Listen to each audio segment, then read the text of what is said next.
Welcome to the world of Mob Shigeo, where formidable evil spirits disrupt the peace and the balance of society. Luckily, there exists a select few who have been blessed with the ability to fight off and destroy these entities, known as psychics. In this harsh, unbalanced world, we meet Ratsuka Reagan, a human who claims to be a psychic. We witness him having a meeting with his client Hanako, as he tries to sell his professional services and exorcism courses. Despite Reagan's best efforts, Hanako's boyfriend remains skeptical of his psychic abilities. Eventually, the trio agrees to let Reagan handle Hanako's exorcism. The spirit tormenting Hanako seems to reside in an abandoned building as he visited a while ago due to a dare. Reagan, together with the couple, visit the building, only to find the spirit lurking around comfortably. Reagan tries to exorcise the spirit with a soul splash, but it fails, revealing that Reagan is a fake psychic. He then calls on his ultimate weapon, a middle schooler named Mob Shigeo. Mob appears on the scene and obliterates the evil spirit with ease, demonstrating that he is an actual psychic, and unfortunately, apprenticed to Reagan. After completing the job, the group regroups at Reagan's office, only for Mob to be compensated with a small sum of money. As Mob finally makes his way home, a strange counter reading progress towards Mob's explosion, 22%, is presented to the audience. During dinner with his family, Mob bends a spoon magically, causing his mother, Mrs. Kayama, to wonder aloud why Mob isn't more like his younger brother Ritsu. The next day, Mob attends school like any other middle schooler, thinking about his crush, enduring algebra, and struggling with physical education. As the day ends, Mob receives another call from his mentor Reagan, informing him that they have been summoned to exercise an abandoned tunnel where an entire bike gang and many other people have perished in an accident decades ago. As Reagan pretends to act high and mighty and instructs Mob to watch and learn, they come face to face with a fearsome spirit that is more powerful than anything Reagan has ever imagined. It turns out that this spirit was the gang leader of the biker gang involved in an accident decades ago, but this time, he is being held hostage by a different spirit that is forcing him and his fellow gang members to attack anyone who enters the tunnel. Before the spirit can cause any harm to Reagan, Mob steps in to help exorcise the spirit, releasing the grateful boss and his crew to the afterlife. Unfortunately, Reagan is up to his scams again, feeding false information to his client by lying to him that he has a curse from an adult website that can only be removed with a shoulder massage. Reagan forces a massage onto the client and charges him a ridiculous fee. Funny enough, the client falls for the whole idea and actually pays. Later, Reagan and Mob have a small meal together at work, and Mob expresses his thoughts on how he feels as a psychic, and seems to want some guidance from Reagan because he feels there's something more he could be doing. Reagan then rushes through the whole puberty stage and encourages Mob to focus only on work and making money. We cut to Mob's school, where Karata, a student who runs a telepathy club, seems very frustrated about finding a new member. She's about to lose her club space because she is one member short. Luckily, Inukawa, a member of her club who was an early childhood friend of Mob, gets the idea to invite Mob as he is confident Mob will be interested. Karate gets the opportunity to meet Mob and tries to convince him to join. Unfortunately, Mob has plans after school, as an exorcist apprentice with Reagan. Mob's exorcism job that day happens to be at an all-girls private school, and he and Reagan disguise themselves as females to gain passage, but only Mob makes it through the school gate. Mob makes his way to meet up with the client who explains the issue of a pervert ghost that has been tormenting them. Mob does his best to detect the ghost's hideout in the basketball gym and is able to trap and exorcise it. The next day at school, Karate continues to persuade Mob to join the club, and just as she presents the registration form, the student council bursts into the space, demanding the assembly of the telepathy club, and to hand over the space to a body improvement club, since they don't meet the club's requirements. As this negotiation goes on, the student council easily convinces Mob to join the body improvement club, which he agrees to after remembering what matters most to him. We see Mob's journey towards the body improvement take a rocky turn. He joins the club and goes on a jog with the members, but unfortunately, he collapses after just 5 minutes. The club leader then takes Mob to the telepathy leader, Tom Karate, who takes care of him.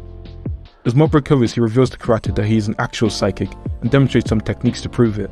Karate is amazed and asks Mob to help her achieve her dream of contacting aliens, but Mob is not interested. On his way home, Mob encounters a mysterious lady wearing a creepy smiley mask, who convinces him to follow her to a religious group meeting with a promise that will become very popular. Mob arrives at an overcrowded religious meeting where everyone is wearing a smiley mask.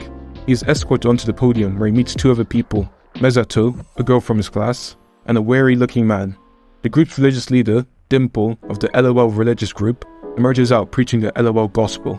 Dimple orders Mob and the 2 strangers to fix their unhappiness. Mezato reveals she has been investigating this group, which she believes is a cult for brainwashing innocent people. Dimple covers the wary man's head with a smiley mask, and he begins to smile uncontrollably. Mezato is captured by some followers and forced to wear the mask too. As the mask stays on Mob's head, he is able to communicate and acts normal. Dimple forces Mob to challenge with his smile leaders and himself, but Mob wins, and Dimple tries to challenge him to a death battle. As Mob can't tolerate Dimple's rude and aggressive behaviour, he bursts out with rage and takes Dimple head on and completely stomps him. as Dimple is obliterated and done with. The rest of the religious members snap out of their hypnosis but can't seem to remember clearly what is going on. They claim Mob is their true messiah and resolve to find him. Teru, a second-year middle schooler, gets into a fight with a gang to save a group of boys from a school. He beats the gang, leaving the boys in debt to him. The next morning, Mob wakes up to the sight of a small bowl-shaped ghost, Dimple, who apparently then died from Mob's beatdown. Dimple claims he wants to make peace and team up with Mob to help him achieve his dream of becoming a god. Mob agrees but decides to keep him on a friendly leash. Dimple follows Mob everywhere to study him and understand his life. As Dimple talks to himself, he clearly states his plan to possess and use Mob. Mob decides to inform Reagan about the sudden appearance of Dimple and what he thinks about him. Without hesitation, Reagan claims not to be able to sense Dimple as he is too weak of a spirit to detect. Dimple immediately catches wind of Reagan's fake psychic act and notices he's using Mob for his business gains. Meanwhile, Mob's brother Ritsu is being interviewed by Misato about his relationship with Mob and what is special about him. She later reveals to him that a group of people seeks to guide into leadership of Mob due to his powerful psychic abilities, but Ritsu refused to give more information. The next morning, Ritsu engages Mob in a conversation about his psychic abilities and what he wants to do with them. As they talk, Mob confesses that he's actually envious of Ritsu because he doesn't have to bother himself with these psychic issues. At the school gym club, the gang of boys that Teru beat up tries to seek help or hide the members of the gym club to fight Teru, but the club leader, Captain Musashi, humbly declines. Unable to accept the rejection, the gang leader decides to set up the gym club members and the Black Vinegar Middle School. This setup is a complete success as it appears the Black Vinegar gang members has kidnapped Mob, causing the gym club to react. But to their surprise, Captain Musashi handles the situation well and tries to walk away. Teru interrupts this somewhat peaceful moment by using his psychic powers to bully Musashi's team disrespectfully. After seeing this, Mob calls Teru out for not using his psychic abilities for good, but rather to harm others. Teru, a second-year middle schooler, is stunned to discover the existence of another psychic like him, and he is eager to find out more about Mob. However, before he does, he tries to establish the power arc between them by testing Mob's potential. Teru engages Mob in a heated sparring match to test his strength, but Mob seems uninterested and does nothing at all. Mob takes his attacks head-on without flinching muscle, making it clear to Teru that he does not use his powers to fight people. Despite Mob's lack of interest, Teru continues to beat him down. The beatdown goes on for quite some time until Dimple steps in to try to talk Teru out of it. Unfortunately, Dimple is gone rid of with ease. Teru starts attacking Mob on a mental level by belittling him and making him feel as if his entire existence is a failure. Mob finally cracks the code to why Teru keeps talking down on him and realizes that Teru is not so different from him. Without his psychic powers, he does not have anything of value to represent him. As Teru is triggered by this statement, he proceeds to throw more attacks at Mob, which still does not do any good. As the battle goes on and Mob is trying to talk sense into Teru, Teru gets extremely emotional and attacks Mob without psychic abilities, almost as if he wants to kill him this time. As he strangles Mob, he passes out, and Teru is somewhat worried as this was never part of the plan. As Teru leaves the scene, Mob enters his trans-avatar-like state and completely levels the playing field. He shows Teru that he is far more powerful compared to him, and the fight ends there. Teru comes to his senses and apologizes for what he has caused, and they make peace. Mob goes home to close the day, but before he can put himself to bed, he has a brief discussion with his brother about an event in the past that he does not really get into. Ritsu leaves his room to watch the evening news only to see a news report on the devastated battle scene. Without hesitation, he suspects that Mob was involved.